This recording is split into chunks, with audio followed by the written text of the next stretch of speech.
This is A to Z with Mark Zinno, part of Locked On Sports Atlanta, and it starts now.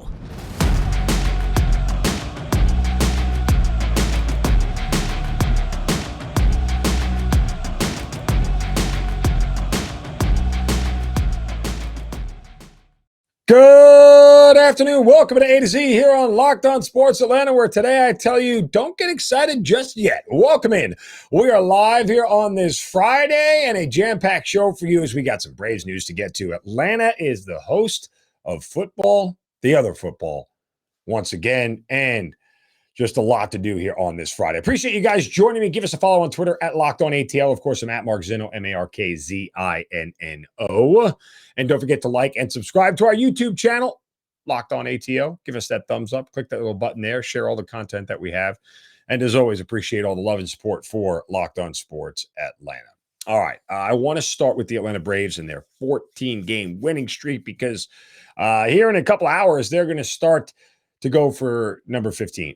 Can I just, without getting mad at me, can you just, full disclosure, I have a wager on the Cubs, plus 1.5 on the run line today. The streak is going to come to an end at some point in time. And I don't want to get too much into the gambling jargon with people, but it was at a great price. It was only minus 106, and it's, right where you need it to be for this kind of bet. And the other thing, and the other part of the bet is that it's Charlie Morton on the mound for the Braves. He's been their worst, most inconsistent starter this year. He's got an ERA of 5.67. He's got a WHIP of 1.5. I mean, these are bad numbers here. And has he not been getting close to 6 runs per game of run support when he goes out there? His 4-3 record would look a lot worse than what it is. So he's been really fortunate to get the run support that he needs to help this team win games. And it's the day game thing too for me. Like I said yesterday on the show, the day games are very tough. It's a 2:20 start.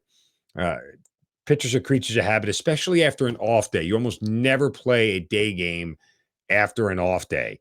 It always goes to night. And so a lot of these pitchers may get into their heads, and it just might not be a good start here for Charlie Morton tonight. But if the Braves bats stay what they're doing, they've got a shot to win this thing. So let's see how this all plays out. But what really caught my eye today was a column on The Athletic by Jim Bowden, the 125 players most likely to be dealt, right?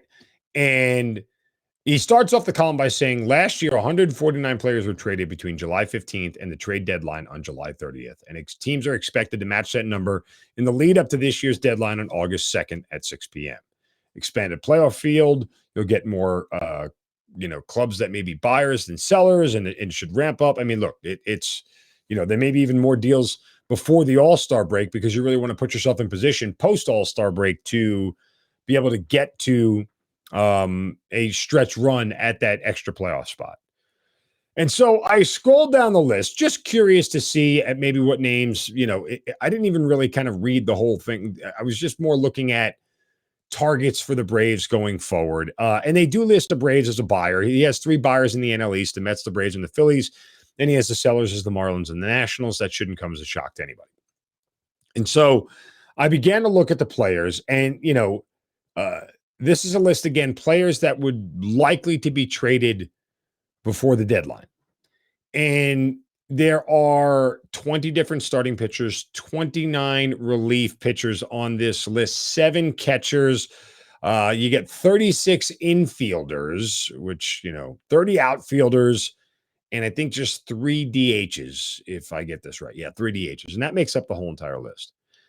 And I'll ask you real quick, and I want you to just think for a minute, and I will pause in silence and let you think about how many Braves players were on this list of possibility of players to get traded. Starters, backups, relievers, middle relievers, long relievers, whatever it may be. How many Braves players were on this list?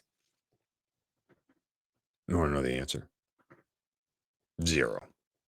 Not a single Braves player is on the top 125 players, according to Jim Bowden, that's expected to be traded at the deadline.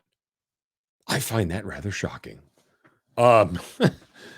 And maybe that's because the best assets for the Braves are in their minor league system, or they've already traded them all away. And so, And again, there are a variety. When I say this is a deep dive list, there are a variety of players on this list, guys who right now are even in AAA, were in the majors before, now they're in AAA, have had starting jobs, lost starting jobs, veterans just playing out the string, guys who could make a huge difference in teams. I mean, it's all over the place. Backup catchers, starting catchers.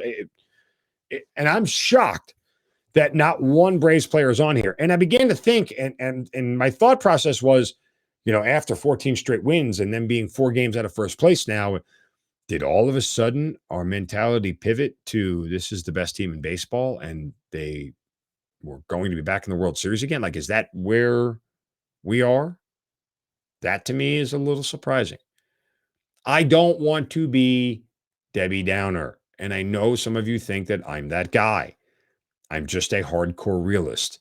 Folks, as I said yesterday on the show, you haven't had back-to-back World Series winners in 22 years.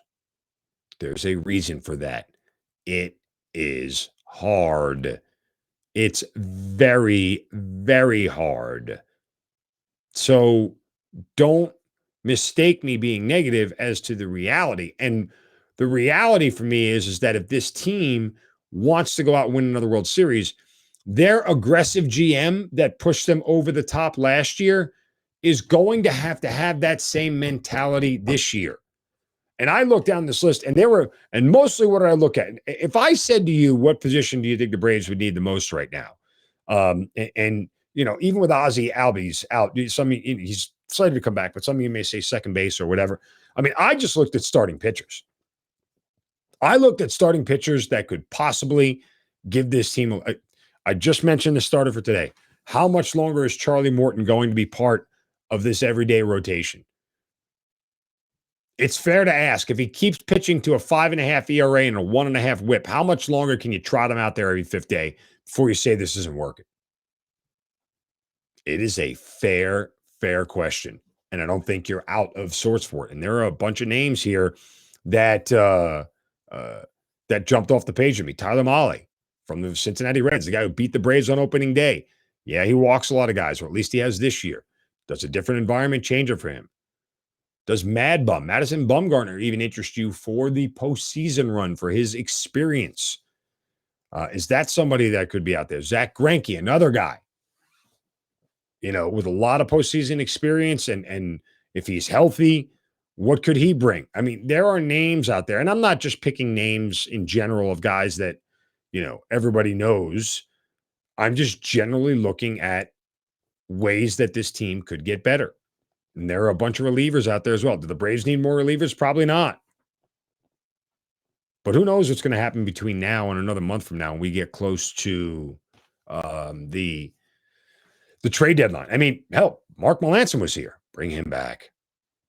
Wouldn't he be a good fit here? Doesn't he already know everything about this organization? Is that a guy you want to go get back? Chris Martin has been here, right? Why not go get him back?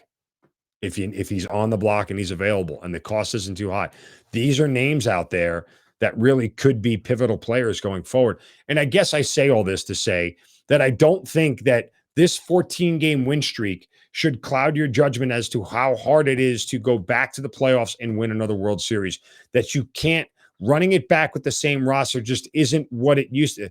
The late 90s Yankees into the 2000s that basically won it every year with the same roster, that's not baseball anymore, folks. It's just not. The game has changed. It's different than it was 20 years ago. It's completely different.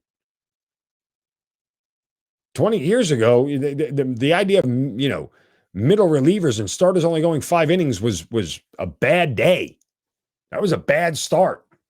Now you go 5 innings, it's like, yay, congrats, you made it.